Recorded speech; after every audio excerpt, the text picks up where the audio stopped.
Bir daha hər kəs salamlayıram. Bax, insanları ən çox da xanımları narahat edən bu fartukdur. Bax, burada sallanma var. Bəzən görürsən ki, yaş 30-dur, insanda biraz doludur da, yəni çox da arıq deyil. Deyir, mənim artıq çəkim yoxdur. Amma bir müddət gedəndən sonra baxırsan çiyin nahiyəsində çox köklük yoxdur və s. Bir dənə bax, burada sallanma olur. İndi əksəriyyətində keserlə də olur, amma belə də olur. Yəni deməyim odur ki, bunu indidən həll elə ki, sonra o yaşda, o dönəmdə səndə bir problem olmasın. Geyim geyinəndə baxırsan ki, hər şey idealdır, gözəl, yəni yaxşı oturub. Yəni sadəcə bir dənə bax burada çıxıntı var belə. O da səni narahat edəcək. Yəni deməyim odur ki, indidən həll elə ki, bu özdə neçə ilindir ya dostlar. Bu həqiqətən də bu fartuq neçə ilindir. Və çəkimi salandan sonra, bunu yığışdırandan sonra, ondan sonra nə isə bir artıq çəkin olanda onu tez aradan qaldıra bilirsən. Bir aya, heç bir ay çəkmir, 15-20 gün. Amma ki, neçə ilinki qalanda, yaşda gedəndən sonra yenə deyirəm ki, çətin olur da. İndi ən çox xanımlarda görürsünüz ki, var.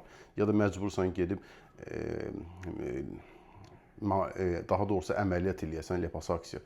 O da ki, indi həm biraz riskdir, ondan da həm pulun da gedir və sən onu eləyəndən sonra gərək sən elə yeməyə fikir verəsən. Elə indidən yeməyivə fikir ver, həm bu riskdən də azad ol, həm də ki, bir qazancığın da səndə özündə qalsın. Bir daha söylürəm ki, çalışın formada olun ki, psixoloji sizə çox təsiri var. Hər kəsə uğurlar.